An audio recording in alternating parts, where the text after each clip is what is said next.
Hello, Srinivas ji. I think you're on mute on the Zoom.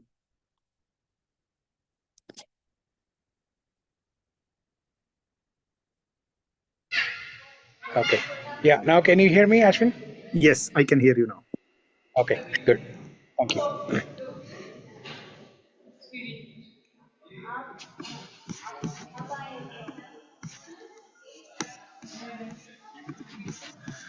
So last week we discussed and we stopped at a point where we felt that material world is full of problems. We're all trying to search for happiness. Everything that we do in our life, we are motivated to do everything to get happiness. Happiness is the one and only one motivator for us. So whether we study, we get a job, we get married, we go on vacations, we buy a house, anything that you do, it's for happiness. Uh, in Vedas, it is mentioned, Anandhamayo Vyasat. Anandhamayo Vyasat. It's the intrinsic nature of the jiva, the soul, to be happy. So that's the root from where this search for happiness coming from. It's not that, search for happiness is, okay, I think the voice control is turned on here. It's behaving weirdly.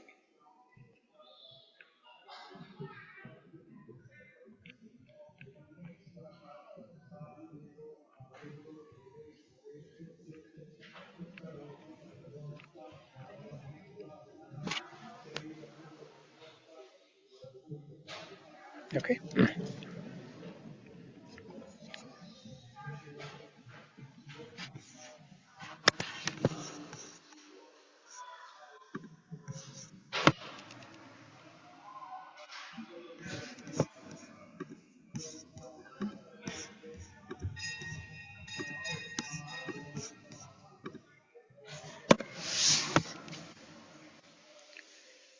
Yeah.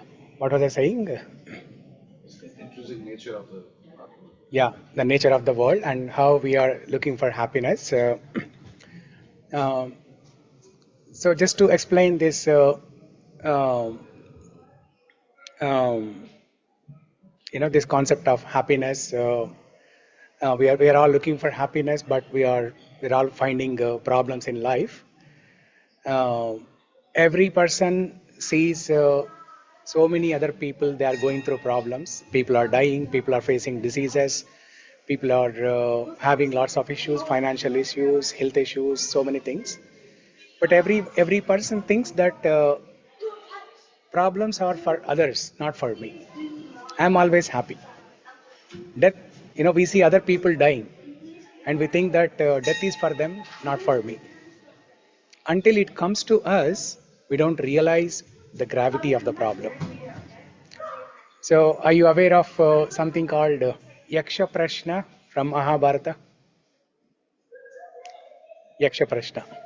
So, in Mahabharata, there are 5 important conversations. Mahabharata is a very, it's the most um, elaborative scripture that we ever have. 120,000 shlokas in Mahabharata. And Bhagavad Gita, the topic that we are discussing, it came from Mahabharata. It's part of Mahabharata. There are different sections in Mahabharata called parvas. Okay, each section is called parva, like a canto or a chapter. Each section is called a parva. So Bhagavad Gita comes from a section called Bhishma Parva. Okay, and the 5 important conversations from Mahabharata are, first and foremost, Bhagavad Gita. Then there is Vishnu Sahasranama. How many of you are aware of Vishnu Sahasranama? Okay, good. And then there is Vidura Niti. Have you heard of it? Vidura Niti. So Vidura Niti is a conversation where Vidura gives advice to Dhritarashtra. Dhritarashtra was so adamant. He was not counseling his son Duryodhana to stop the war. Dhritarashtra, after Pandu died, Dhritarashtra was the caretaker for both Pandavas, and he is anyway the father of Kauravas. But because Pandu died at an early age, he was appointed as a caretaker for Pandavas also. But since beginning, Dhritarashtra and as Duryodhana was growing up, they both had an eye on the seat of the kingdom. Okay, they wanted the throne. Dhritarashtra was not qualified because of his blindness. Even though he was elder to Pandu, but he was not qualified to sit on the throne because of his blindness. And then Duryodhana, he kept a grudge on Pandavas. And then there were so many atrocities that Duryodhana committed against Pandavas, and he acquired the entire kingdom. And then there was a gambling match that we all know of. And then Pandavas were asked to go on a exile for 13 years plus 1 year incognito, 14 years total. So during that time came this yaksha prashna. Okay, when the Pandavas were in exile in the forest, this episode of yaksha prashna comes there. Okay, so we have Bhagavad Gita, Vishnu Sahasranama, Vidura Niti, the conversation between Dhritarashtra and Vidura. By the way, Vidura is the brother of Dhritarashtra. Okay, and he's a good person. He's a gentleman. He's a man of discrimination. He has good intelligence. You're here for the Bhagavad Gita class? Yeah. So he's a man of intelligence. So he can discriminate between good and bad. So he was trying to counsel Dhritarashtra to stop the war. Okay? And there is a long conversation between both of them. So that is Vidura Niti. So how many did we cover? Bhagavad Gita, Vishnu Sahasranama, Vidura Niti, and then this Yaksha Prashna. Yaksha Prashna are 108 questions asked by a demon called Yaksha. Questions asked by demon called Yaksha to Pandavas. When the Pandavas were in exile, they were in forest. One day, the Pandavas were feeling very thirsty, and then they wanted to go to a nearby river to fetch some water. So first, the youngest one, Nakula, goes there to drink some water from the river. As soon as he touches the river, then a demon appears. Demon called Yaksha appears. And Yaksha warns Nakula, saying that you cannot touch this water unless you ask my questions, unless you answer my questions. Then Nakula says, questions, forget about it. I'm very thirsty. I'm here to drink water. I don't have time to answer your questions. And then he ignores the warning of Yaksha, and then he drinks the water. And then Yaksha immediately curses him to die. Then Nakula dies. Like that, one after the other, all the other 3 Pandavas come. Nakula, Sahadeva, Arjuna, Bhima. And Bhima, we know, right? He's very powerful. So Bhima says, questions, this is not the time to question. If you want, I can fight with you. And then he pulls out his gada, and then he also dies. And finally, Yudhishthira, after waiting for a long time, he doesn't see the other 4 Pandavas coming back. So he goes to the river and checks what happened. Then, to his surprise, he sees that all the 4 Pandavas, they are died. Then again, he also touches the river water, and then Yaksha appears again and warns Yudhishthira also same thing, saying that you cannot drink water from this river unless you answer my questions. And then Yudhishthira is a very sober person. He is a soft-spoken person. Unlike other 4 Pandavas, he is a very soft-spoken. He's Dharmaraju, right? And he is the son of Yamadharmaraju. Okay, so he's an embodiment of the dharma, all the good qualities. He's an embodiment. So he says, okay, fine, I'll answer your questions. Then Yaksha starts asking all wonderful questions. there is a philosophical discussion between Yaksha and Yudhishthira in the form of 108 questions. So that conversation is known as yaksha prashna. Okay, that is the fourth one. And then the fifth conversation from Mahabharata is called Sanat Sujatiya. Sanat Sujatiya. There is a saint called Sanat Sujata, and the philosophy spoken by Sanat Sujata is called Sanat Sujatiya. And this time, Sanat Sujata, this saintly person, gives advice to Duryodhana. Just like how Vidura was trying to counsel Dhritarashtra, this time Sanat Sujata tries to counsel Duryodhana to stop the war. So that conversation is known as Sanat Sujatiya. So these are the 5 important conversations, not only from Mahabharata, but these are the most important conversations in the text of Vedas. In all the Vedas combined, including Ramayana, Mahabharata, Bhagavatam, among all the conversation, among all the texts, Vedic texts, these 5 conversations are the most important and prominent ones. You want any answer from Vedas philosophically, you will find answers in these 5 texts. So one of the questions asked by Yaksha to Yudhishthira is, what's the most astonishing thing in this world? So Yaksha asks to Yudhishthira. Okay? That's why when you see somebody is asking too many questions, right?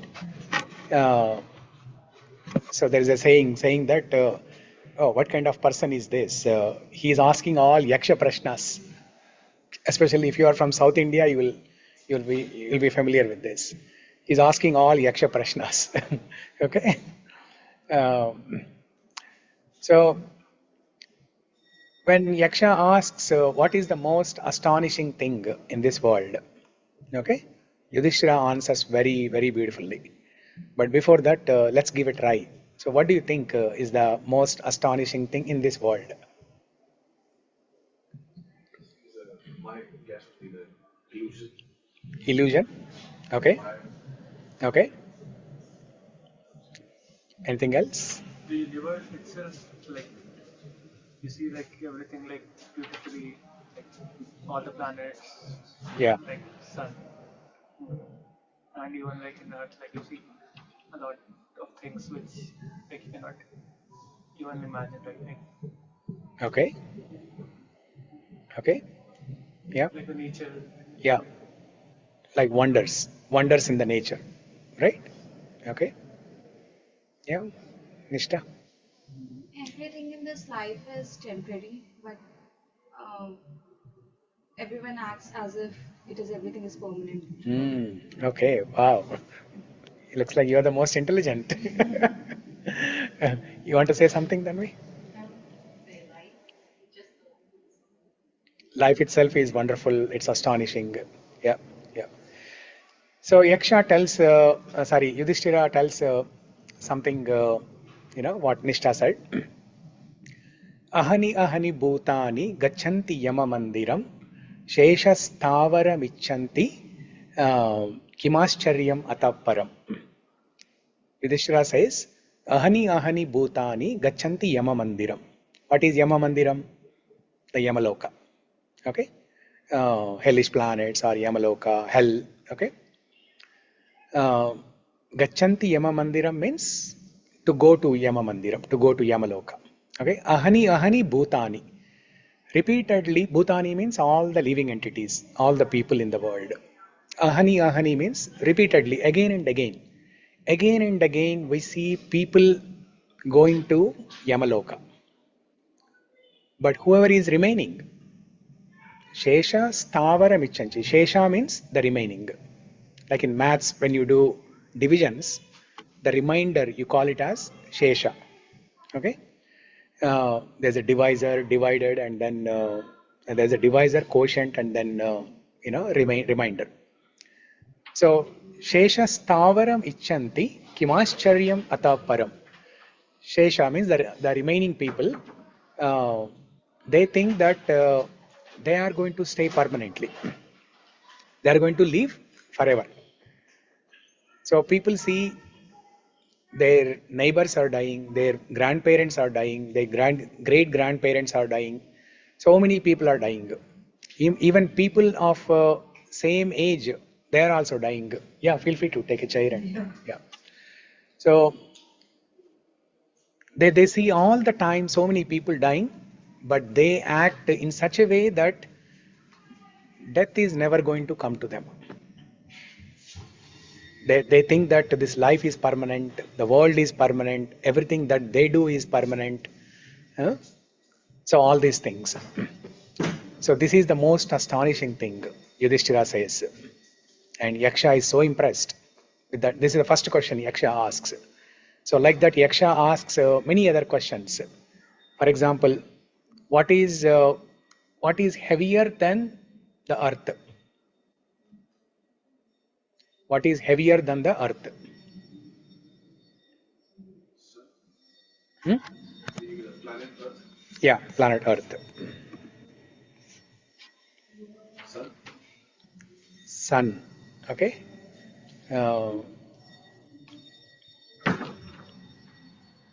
What's heavier than the earth? That is on the earth. Stress. Hmm? Stress. What's that? Stress. What? Stress. Oh, stress. Okay. That's a nice answer. Most appropriate to the topic.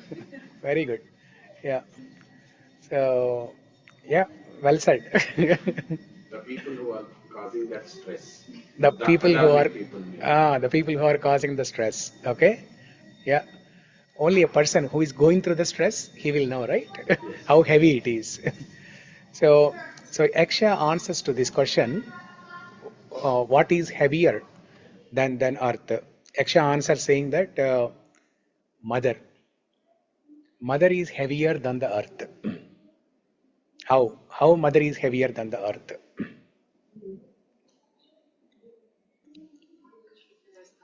Hmm? She's the bearer of the light. Yeah, but earth is a bearer of the lives of so many people who are living on the earth.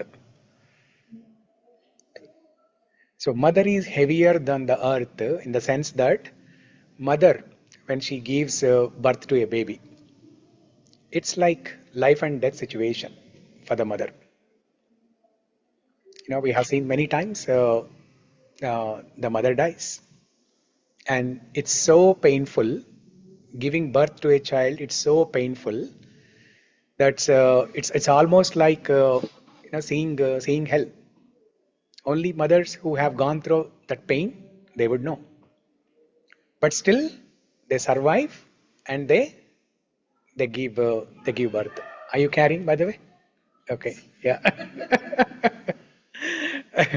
So you are heavier than Earth. Yeah.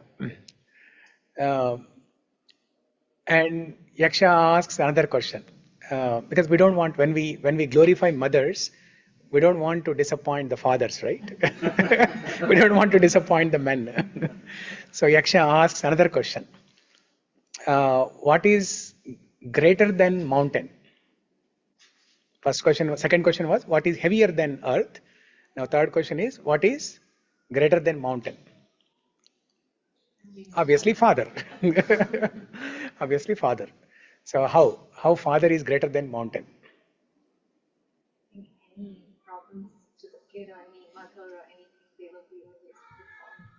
So it's like mountain preventing Okay. all the adversities. Yeah. So there are two different reasons that we can give to explain this point, that how father is greater than mountain. So mother, we know that definitely mothers are glorious. Uh, for the very fact that they give birth to the child by putting their own life at risk. Okay, for that reason they are very glorious. But once the child is born, it is the father.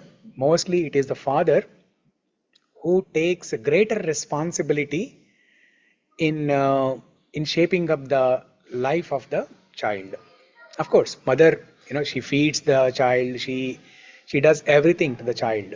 But it is the father, traditionally, according to Vedas and according to ancient times that we have been seeing, it is the father who shapes up the life of the child, and many things. The father does many things to the family, to the wife, to the child. Uh, he sacrifices his entire life. He works very hard. Um but all of this, most of the times, it is not known unless you uh, you go into the details and introspect and see from close. You cannot see all these things. Just like how a mountain, you can see mountain from far. uh, you can get glimpses of the mountain, but you cannot understand how heavy, how great it is, how tall it is. uh, what are the other things that are on the mountain. Mount Rainier you can see from, even from Isaku also. But is that what you see? Is that the reality? When you go near the Mount Rainier, or when you start hiking or trekking on the Mount Rainier, you will see many other wonderful things. You will see beautiful flowers. You will see so many beautiful things. You will see, ice or snow on the mountain. So only when you start seeing things from near, when you introspect, when you start seeing things from close, you cannot understand the greatness of the Father. So from that perspective, Father is greater than mountains. Okay, so like that, series of questions in yaksha prashna. Hmm? Uh, so we were discussing last week that uh, everything that we do in the life is for happiness, but we are not getting happiness because of so many reasons. What are the reasons? We will understand today. Uh, so we also discussed another point, that happiness is a perspective. It's a relative thing, right? What is happiness to one person may be distress to another person. Some people think that happiness is within. Other people think that happiness is outside. The sense objects, the external objects will give happiness. Okay, that is one perspective. Thinking that happiness lies in the external sense objects, that's one perspective. Whereas the wise people who think that happiness lies within and they seek happiness within, that's another perspective. So it's a relative thing. For a person who is walking on the roadside, if it rains, it's a problem. Whereas for a person who is selling umbrellas, it's not a problem, it's an opportunity for him. So what is problem to one person may not be a problem to another person. It's a relative thing. Okay. There was a nice exercise conducted in one of the schools in US, and it's a real incident. In the elementary schools, it was conducted in elementary schools.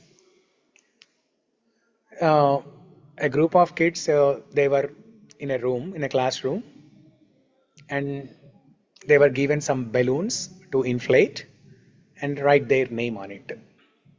So all the children, they take one balloon and then inflate, and then they write their name on it. And then the teacher asks all the children to leave the balloons in the air in the classroom. And then the exercise was to find. Let's imagine there are like 20-30 balloons, same color balloons all over the place in the room. Now the exercise is to find the balloon that has your name, and whoever finds the balloon the quickest, they are the winner. So all the children go around the classroom in an attempt to find balloon, because the balloons are also floating around, right? They're trying to catch the balloon, but they are floating around, and they have to catch the balloon and look at their name. And so in this exercise, some children, they are able to find balloons with their names on it, and then they give it to the teacher. While other children, they are left behind, and either they find balloon with their name very late in the game, or the time is up and they cannot find their balloon. So now this is one first part of the exercise. Now then the teacher asks all the children to do another exercise. This time what the teacher does is he tells to all the children that every child, the moment you find a balloon and you see a name on it, you give it to that child. So every child, they find one balloon, and the very first balloon that they see, they look at the name. If it is theirs, they keep it. Otherwise, they give it to the other person immediately. Like that, within a minute, all the children, they find balloon with their name in their hand. Now, what do we understand from this exercise? There are two exercises.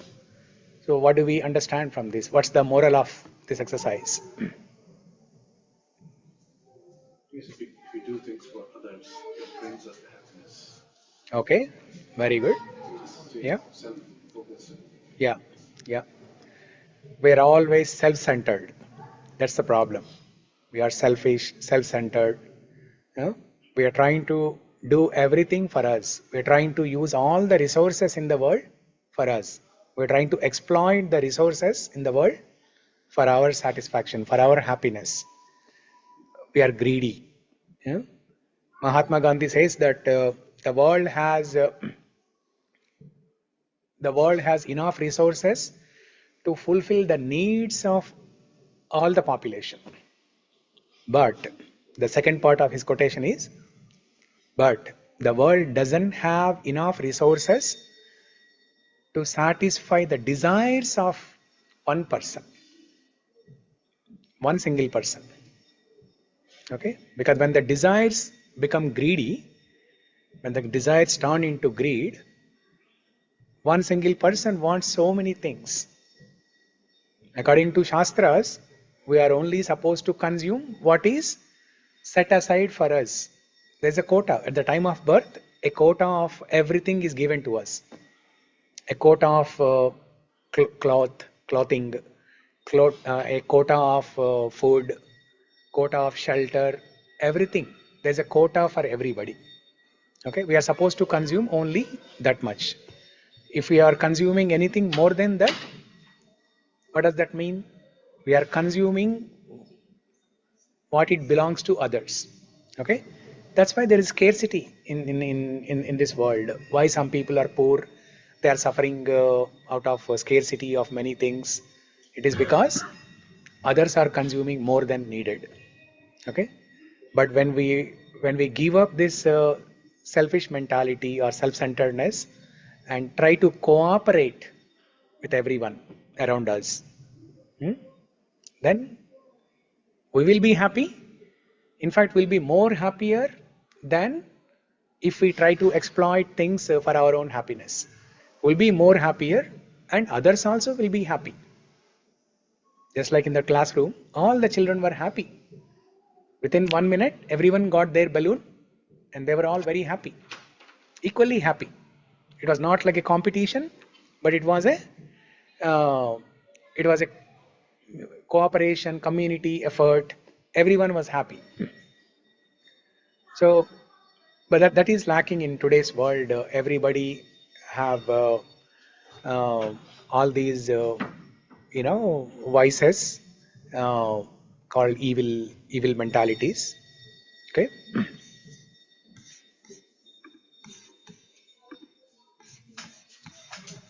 So we stopped at this juncture where we discussed that the material advancement, sophistication in this world is not helping solve the problems. Rather, it is increasing the problems.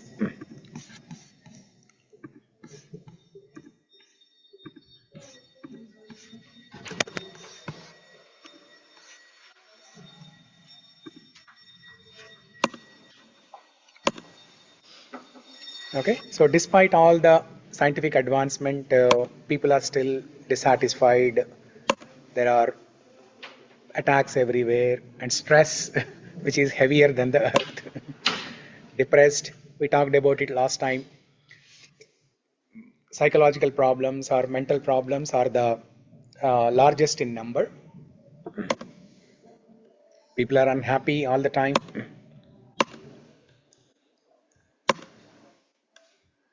And these are some of the examples of problems in the society in general.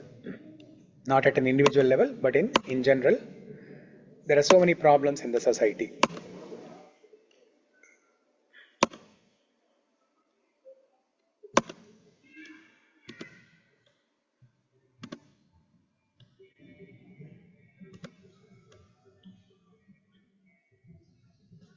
Definitely, these slides are dated. Okay, so as you can see here, the prison population kept on increasing since 1980, uh, and today we don't know what's the number today. As per 2000, it was 1.4 million was the prison population in the world. Today, definitely much large number. Gun sales, murders.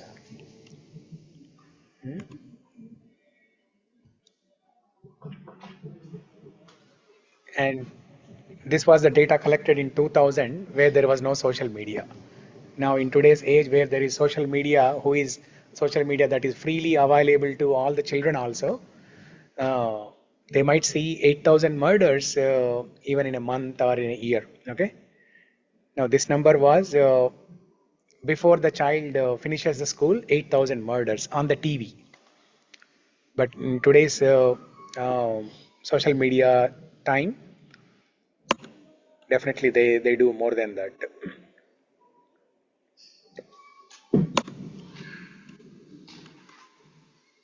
The problems in those days, 10, 20 years ago, problems in schools were like chewing gums. We all did that, in our school days, we all did that. Talking in the class, running in the halls, cutting into line, dress code, violations, littering. These are the problems. Now, do we call these as problems today? No, not at all. And come 1990, the problems have taken a different shape. Drug abuse, alcohol, suicide. uh, And these problems are always on the rise. No matter how many counseling sessions are there, no matter how many psychologists are there, no matter how much personality development training is available, uh, but these crimes are always on the rise. That means, so what does this tell? There are people who are trying their best in terms of sophistication, material advancement, uh, personality development, help, psychologists. There are so many different solutions available. But despite all this, the problems, the crimes, they, they are on the rise. So what does this tell us? What does this indicate?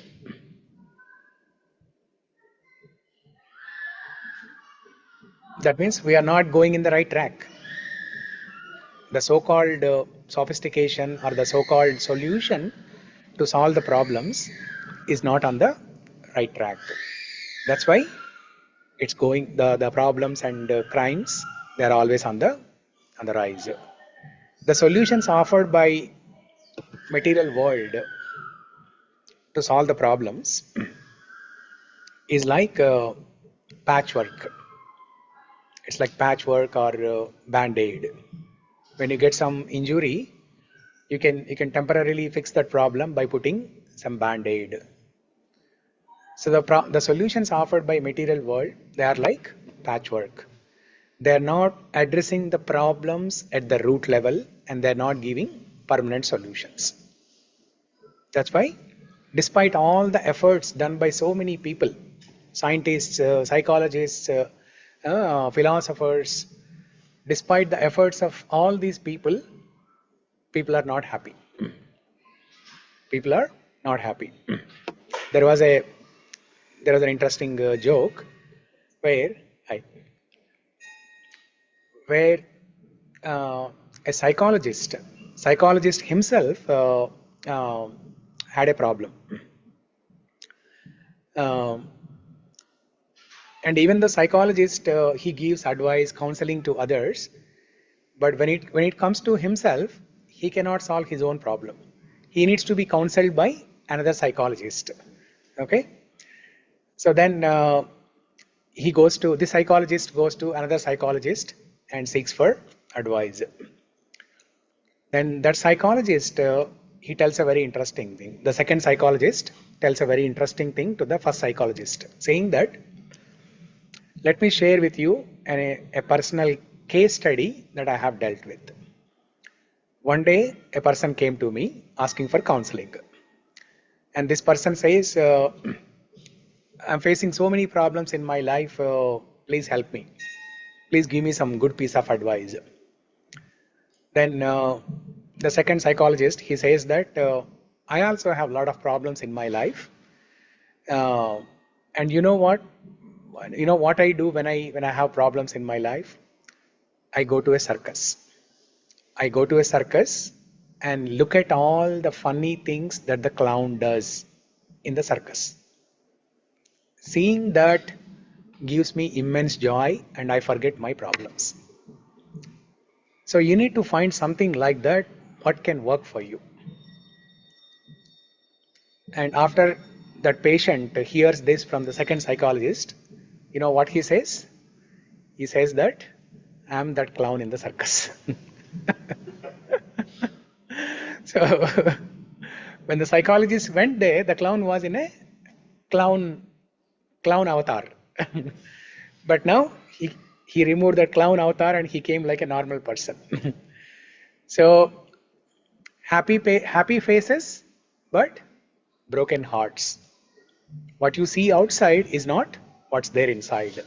Externally, everything may look very rosy. Yeah? When you go to Safeway or QFC to buy apples, they look very shining. They look as if uh, it's not an apple, but it's a piece of precious stone. Like a gemstone. It looks so shining, so nicely shaped, right? But there are reasons why it looks very shining, the color and everything. As the famous saying is, all that glitters is not gold, right? So even though you see externally a person is happy, but they were not happy internally. So all these scientific advancement is not really solving the problems because they are not addressing the root cause of the problems. Okay.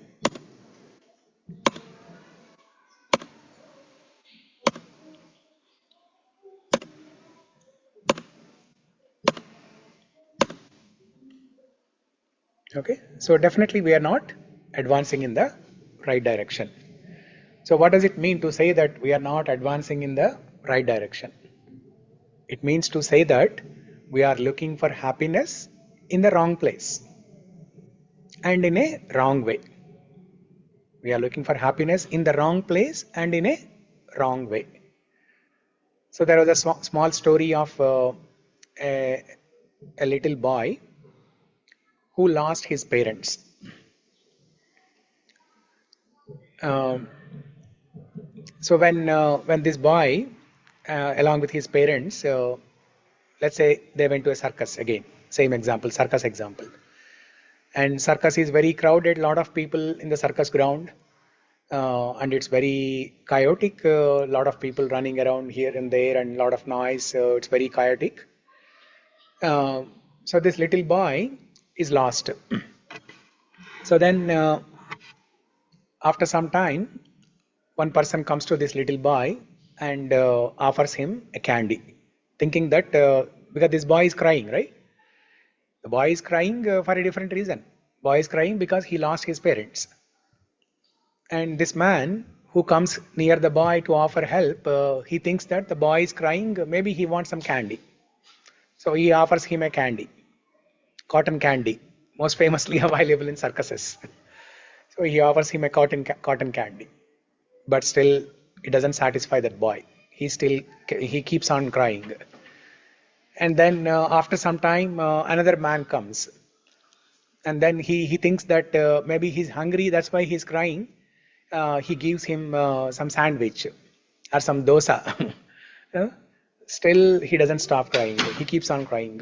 So like this, no matter what different people come and do, this boy does not stop crying.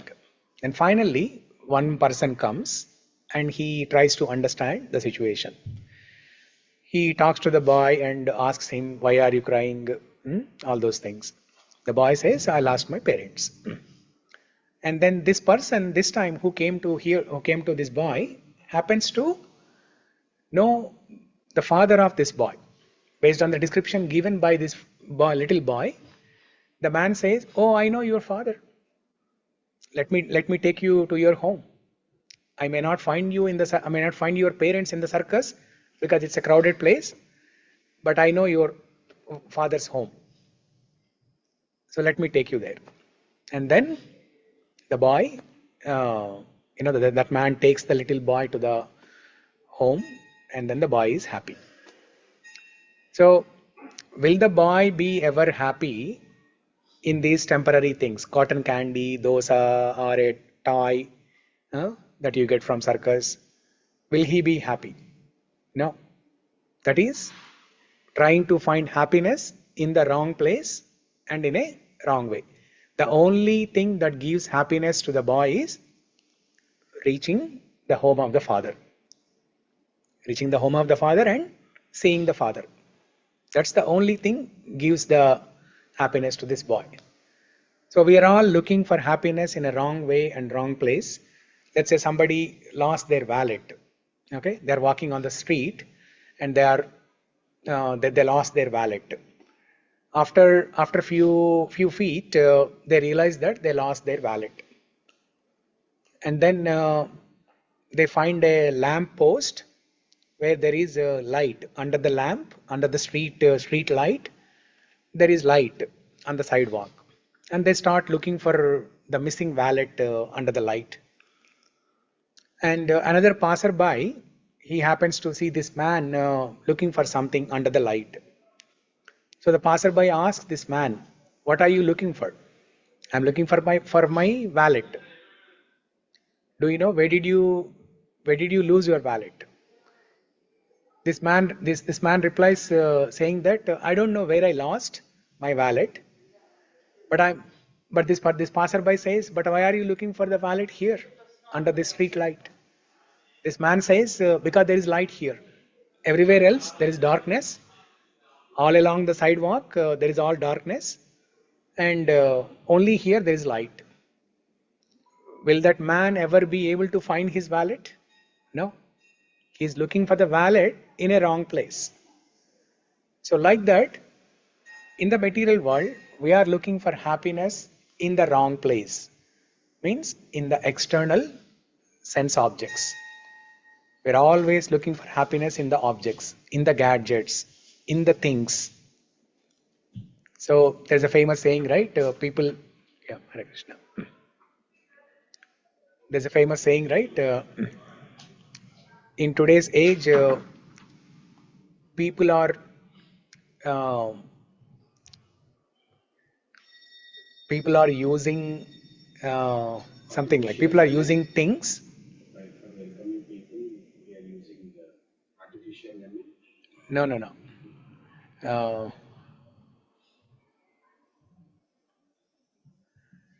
Um, I forgot the exact sentence, but the message of the sentence is we are treating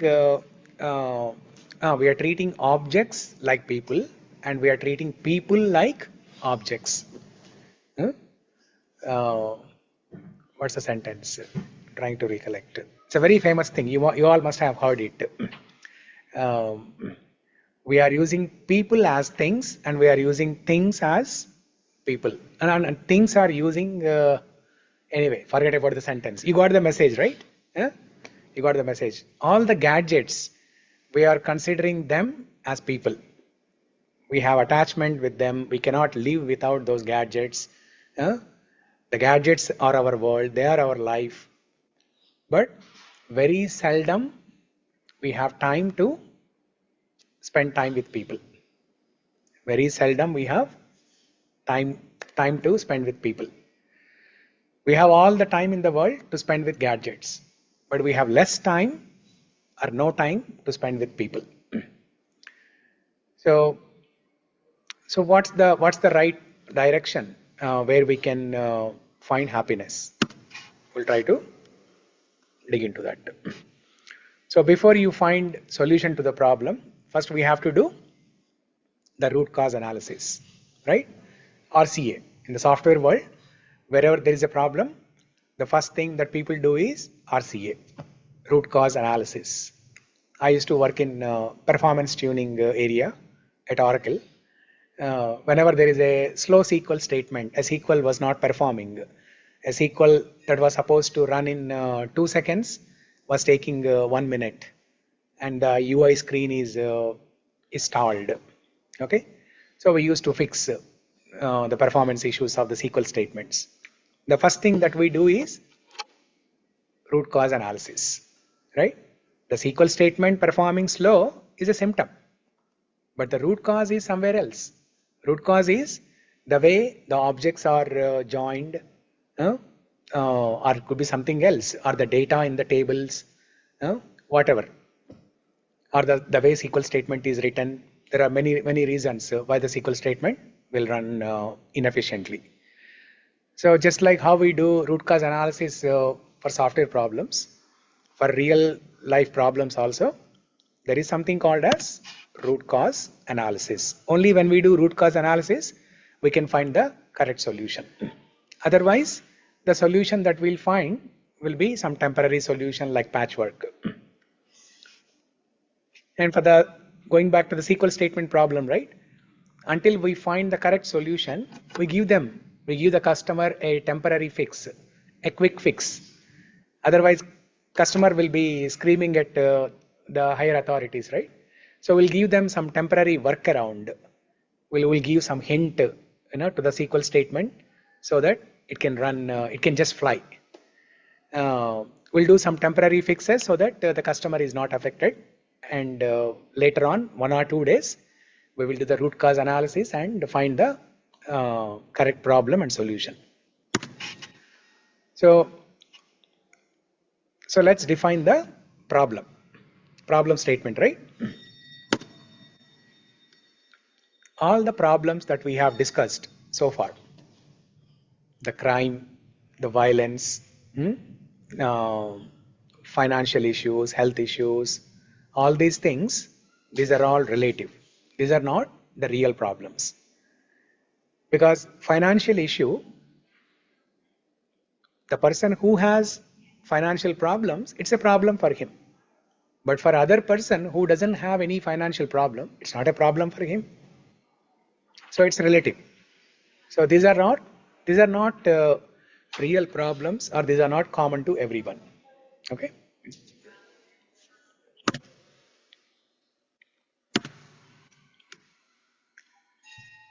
So just like that umbrella example, a person who is walking on the sidewalk, if it rains, for that person, rain is a problem. Whereas for an umbrella seller,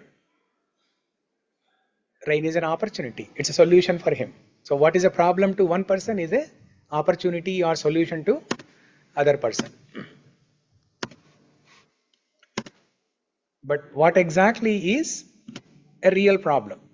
The criteria for a real problem is, there are 3 things for any problem to be called as a real problem. Okay? That is common to all, nobody wants them, and nobody can avoid them. These are the 3 things for a problem to be called as real problem. If a problem does not meet these 3 criteria, all of them, not just any one of them, but all of them. If a problem does not meet all of these criteria, it's not a real problem. It's a relative problem. So, can you give some examples for all these? Death. Okay. Common to all. Nobody wants them. Nobody can avoid them. Yes. Very good. What else? Disease. Yeah, disease common to all. No matter what you do, everybody is subject to diseases. No matter how much yoga you do, no matter how much of a diet plan you come up with, no matter where you live, no matter how great your lineage or inheritance or the genes are, everybody is subject to diseases. And nobody wants them, nobody wants diseases, and nobody can avoid them. The medical field has advanced so much, but still nobody can avoid many diseases. People cannot avoid them. Okay, so death, diseases, what else?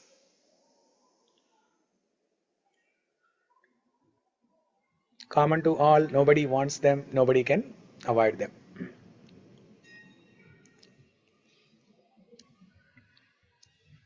Stress. Hmm? Stress. Stress? No. If you ask a small child, they don't have a stress. Yeah. 1 year old, 2 year old, they're always laughing happily. Yeah? They're always playing. There's no stress for them. Yeah. And even for many adults, there is no stress. Yeah. If you live the life the right way, there's no stress for them. Old age. Hmm? Old age. Common to all. Everybody will age. Nobody wants them. Huh? Nobody wants wrinkles on their face. Nobody wants white hair. Nobody wants uh, nobody wants any of these. Okay, but still they cannot escape. Nobody can avoid them. Nobody wants them. Nobody can avoid them. Even the richest person cannot avoid all these. Even the most powerful person, they cannot avoid all these. Death, old age, diseases, and what's the fourth one?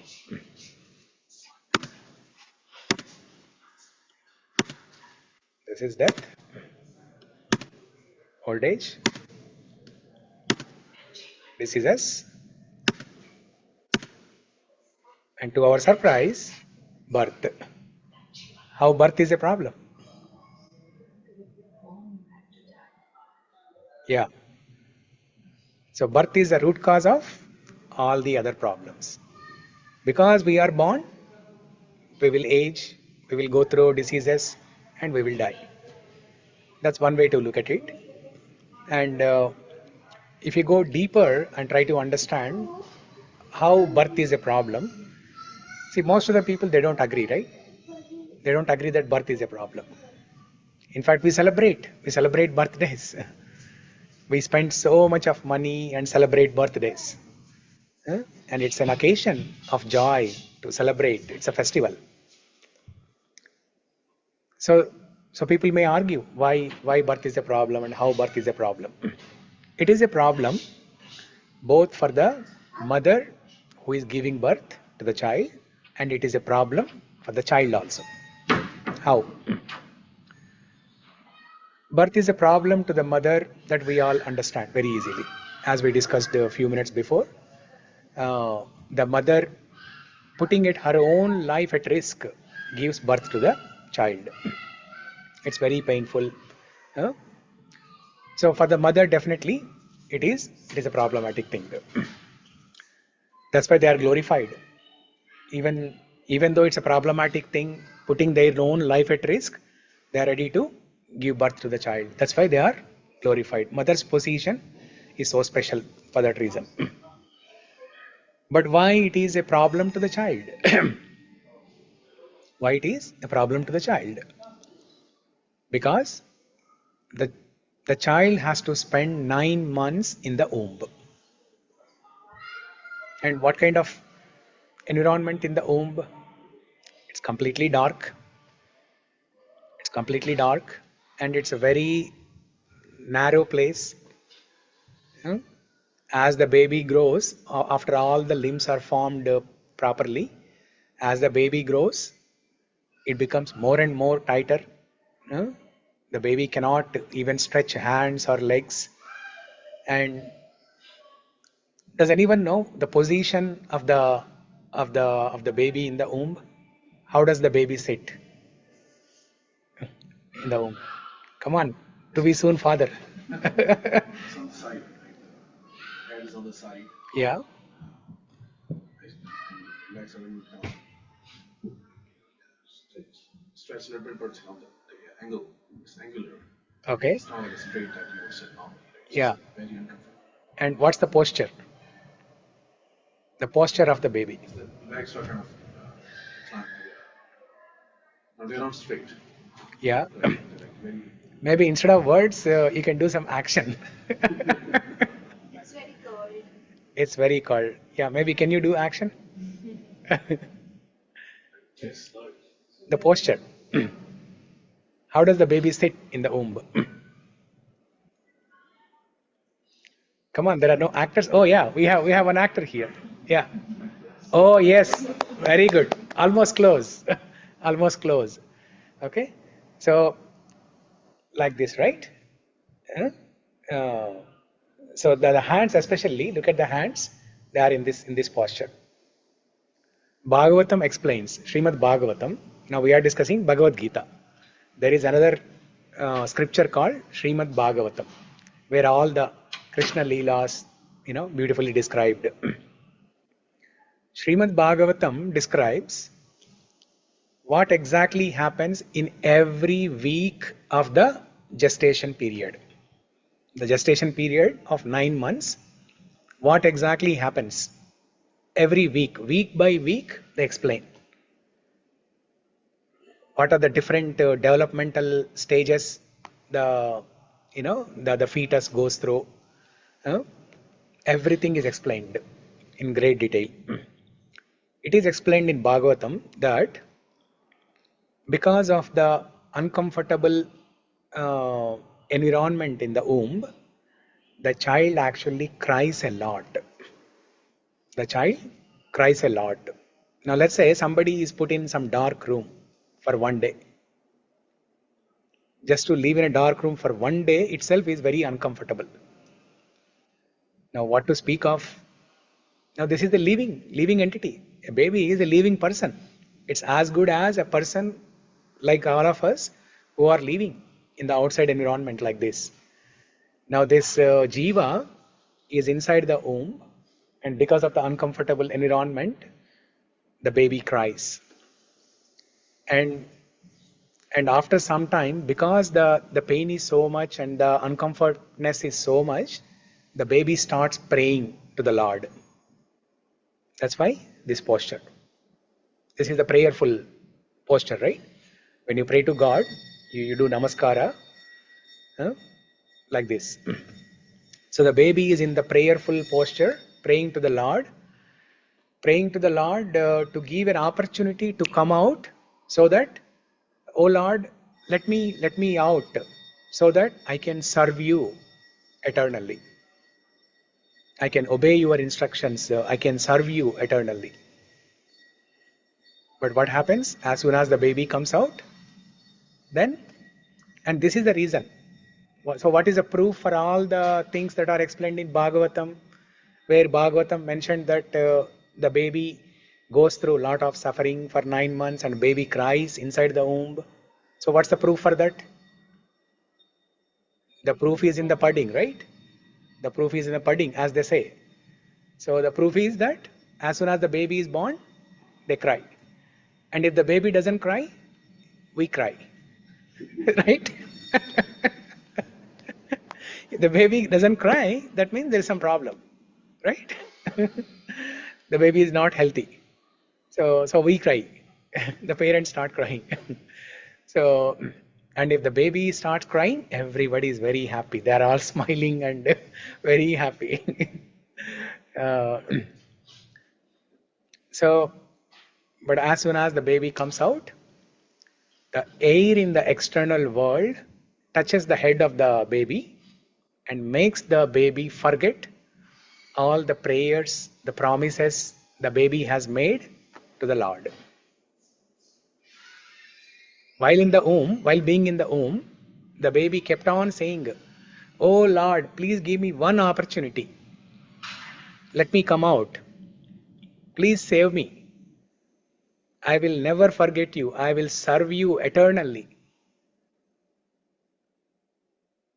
And as soon as the baby comes out, it's forgotten. Okay. So that air that touches the head of the baby, which makes the baby forget all those prayers, is called shata. That air in the external world which touches the head is called shata.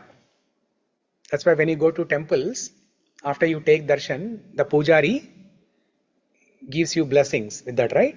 So what do you call that? Shatari. Shatari.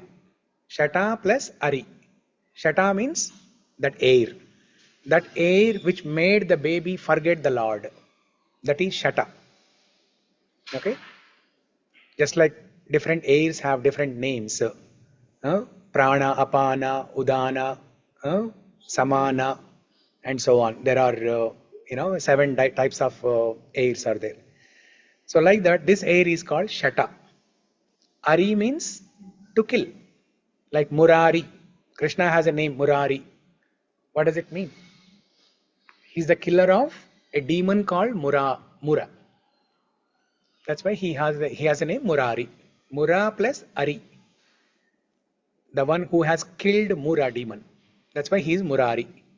So here Shatari. Shata plus Ari. That which kills the Shata. The blessing, the Pujari, he puts some little vessel on your head and gives blessings, right?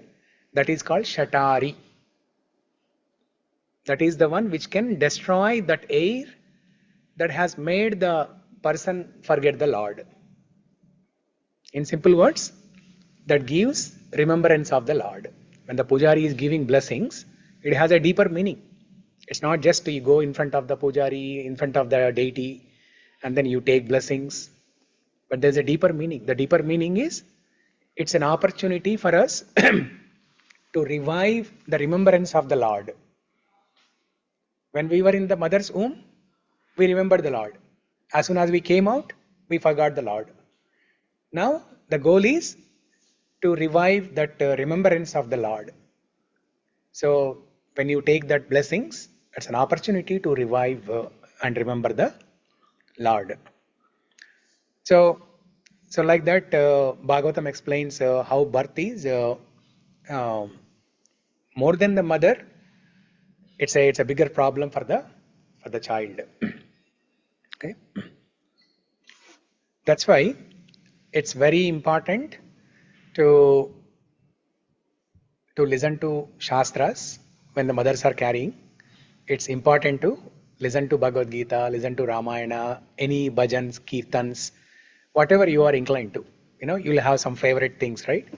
Like if you are interested in hearing some kirtans, some bhajans, anything, you can just keep on playing in your phone, and morning till evening, all day, you can keep on listening to those.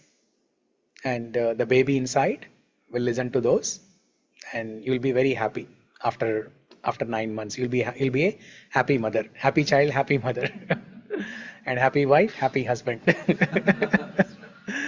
So, and we have seen many incidents from Puranas, many incidents from even contemporary, modern age also, where children, while they were in the mother's womb, they have listened to all of this education, especially spiritual education, and especially Prahlada, right?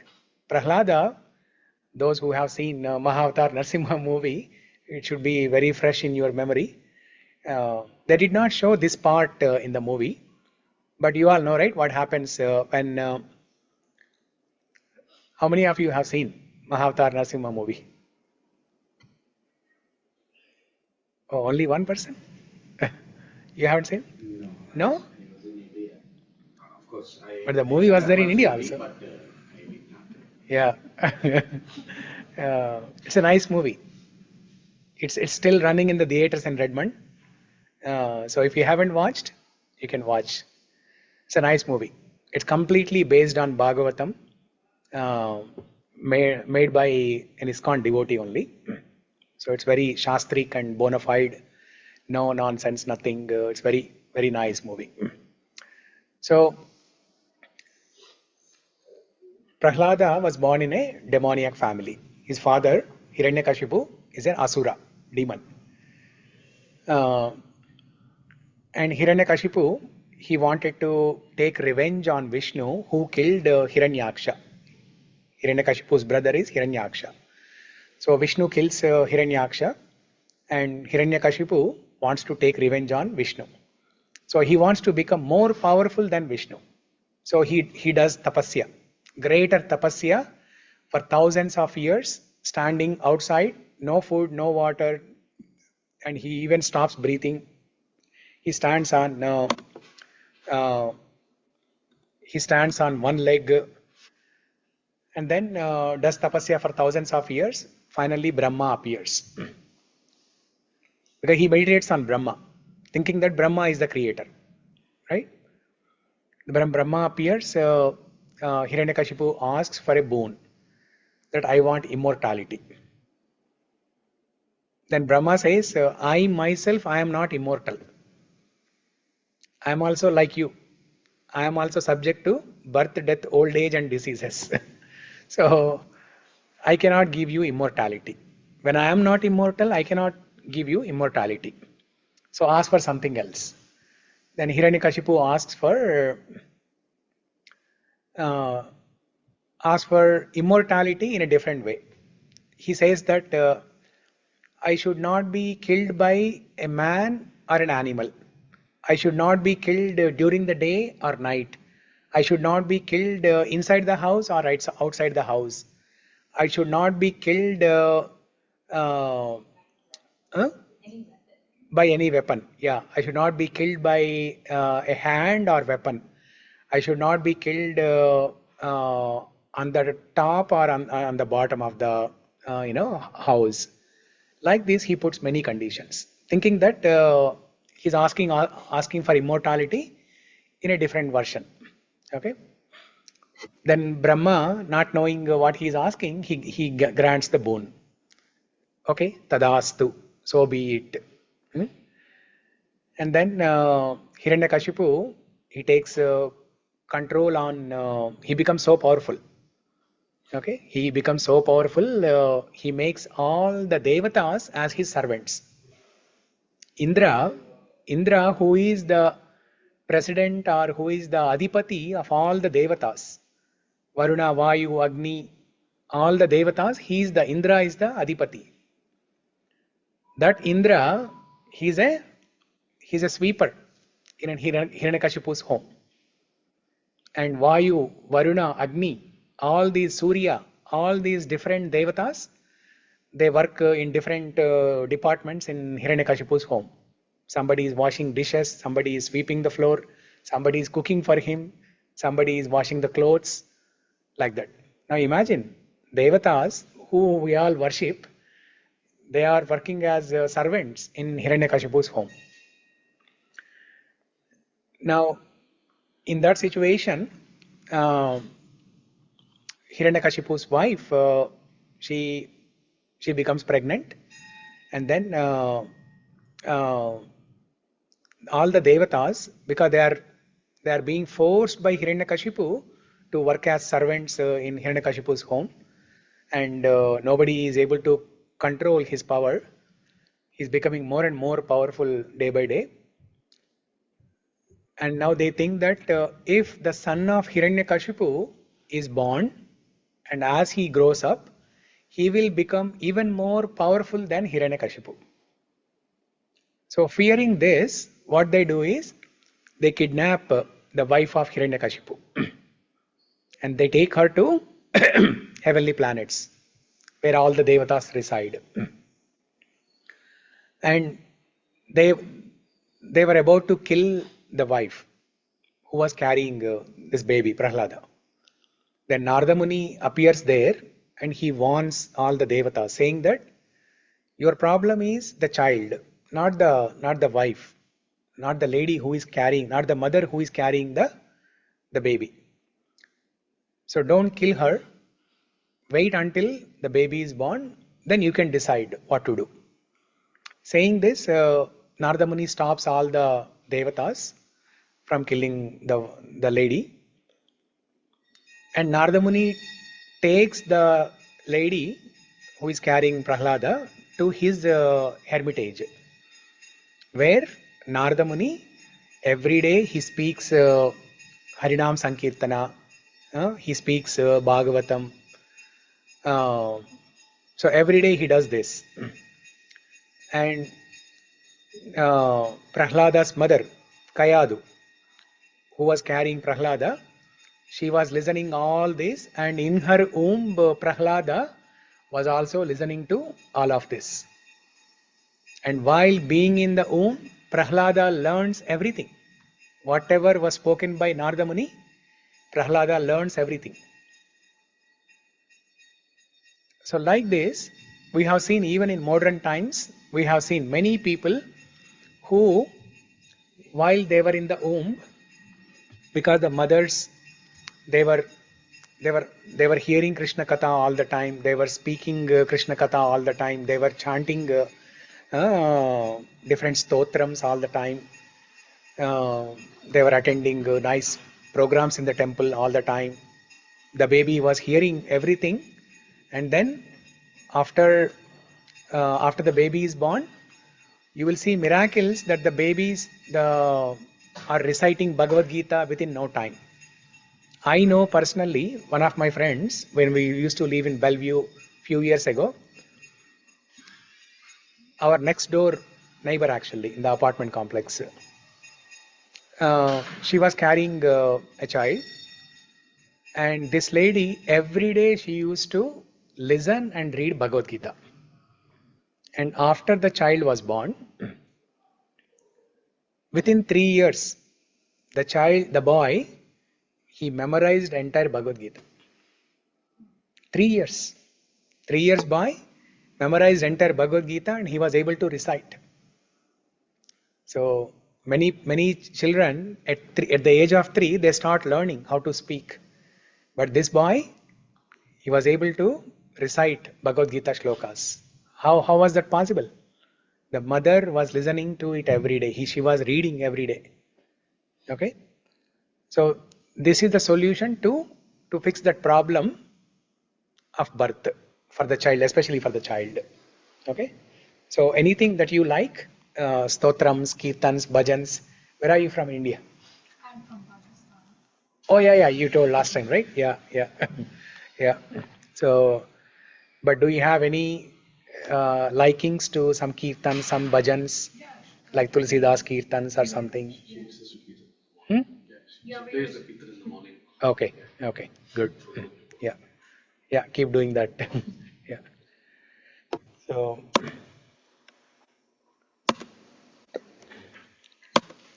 you have to go? Okay, sure.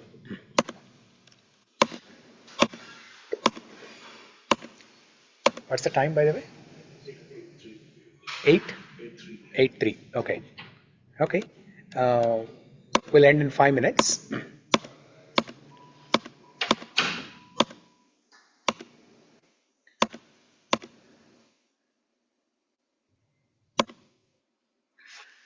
So, there's a shloka in Bhagavad Gita that says, so, Janma Mrityu Jara Vyadi Dukkha Doshanu Darshanam. Just what we discussed so far, like these 4 problems, which are common to everyone. Nobody wants them, nobody can avoid them. Birth, death, old age, and diseases. Janma is birth, Mrityu, death, Jara, old age, Vyadi, diseases. These 4 problems, nobody can avoid them. Nobody wants them, but nobody can avoid them. But the irony is that many people in the modern world, they think that death is optional. They think that death is optional. People like Larry Ellison, who became the world's richest person just 2 days ago, right? When OpenAI signed a 300 billion contract with Oracle Cloud, Oracle stock rose by 40% in one day. Okay, that never happened in the history. I used to work for Oracle. I worked for Oracle for 20 years. And when I was there, I used to see only $1 going up, half a cent, 1 cent, like that. But 40% in one single day, as soon as OpenAI signed a contract for $300 billion for the next 5 years, 5 years contract. So to host all of their infrastructure in Oracle Cloud. Now Oracle Cloud has become the biggest and number one. They have surpassed Amazon, Microsoft's cloud infrastructure. And Larry Ellison has become the world's richest, surpassing Elon Musk also. He used to be one of the world's richest person a couple of years ago, and then so many other people came, but now he's again back. So people like Larry Ellison, Walt Disney, there are other people like this, the richest people, they think that death is optional. And you know what they have done? There is a project called cryonics. So cryonics is a project where in huge steel containers, they can freeze a person's dead body and then preserve the dead body for several hundreds of years. So these rich people, they think that one day scientists will come up with a solution for death and they can bring a dead person back to life. And they can start living and they can start enjoying their wealth, all of their kingdom, their power, name, fame, everything. Is that even possible? And it's happening for real. You can Google for this cryonics. And Walt Disney was the first person who started this. He funded the scientists to come up with something like this. And then the scientists, and he spent billions of dollars on this project. And the scientists, the most they can come up with is to preserve the body for hundreds of years. Now, there are many solutions which we have seen where they preserve the body for 3 days, 5 days, 1 month, like that. Now, the scientists have gone one step beyond, and then they used all the money given by Walt Disney to extend that time span to preserve the body. They were able to do that. They were able to preserve for hundreds of years. But then Walt Disney family, what they realized, they realized that all the wealth is getting drained out in maintaining these cryonics, maintaining the body, maintaining the cryonics under extremely cold temperatures. It costs a lot of money. On a daily basis, it costs a lot of money to preserve a dead body. The Walt Disney family decided it's of no use. We are simply draining our money, and then they pull the plug. They pull the plug, and Walt Disney body is no longer preserved. But later, other people got inspired. Larry Ellison, he signed a contract with scientists to preserve his body like that after his death. So like that, there are few other richest people in California who have signed up for this project, thinking that scientists will come up with a solution to death and death is optional. So how foolish a person can be. How foolish a person can be. An illiterate is a lot better than a person like this, who thinks that death is optional. So, okay. So those were the 4 problems, but that's not the end. That's not all. There are more.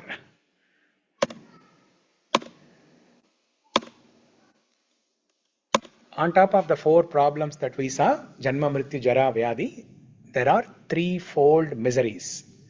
Adhyatmika, Adi Bhautika, Adi Daivika. So what are these problems? We will see next week. What are these problems and what's the solution? We'll see next week. So before we wrap up, any questions, comments, reflections?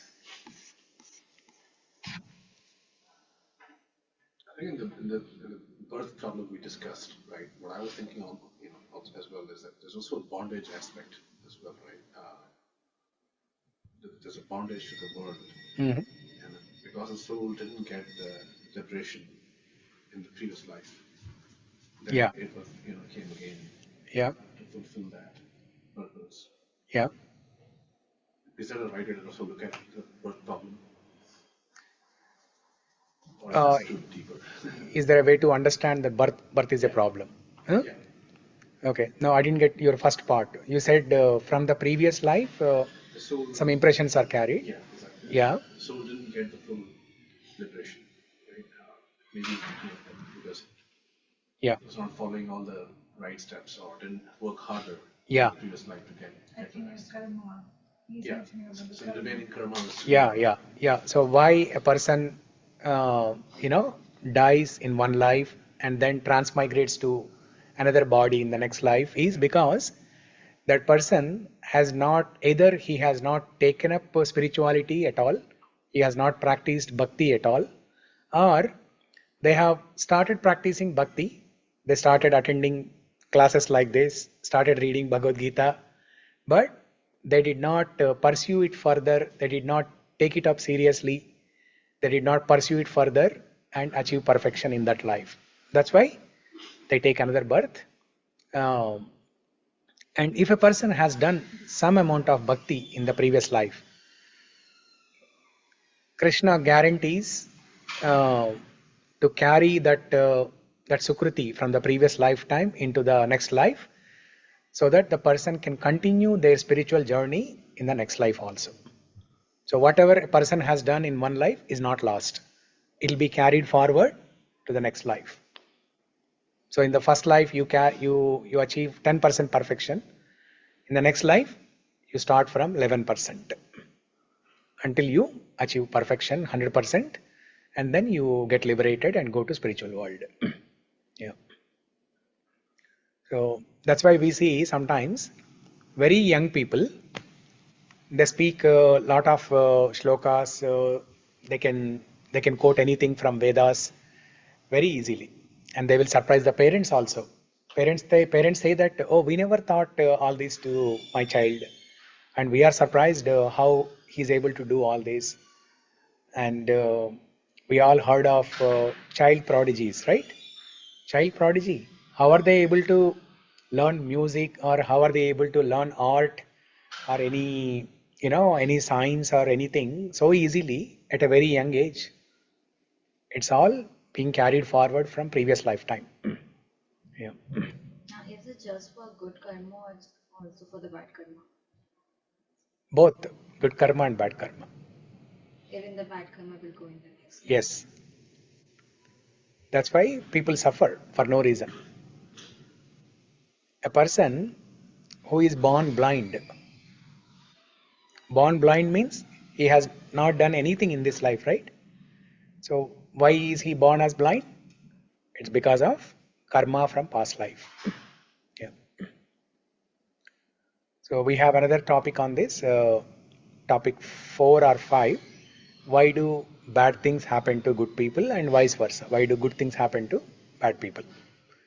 So it's because of karma, bad karma and good karma. Anything else?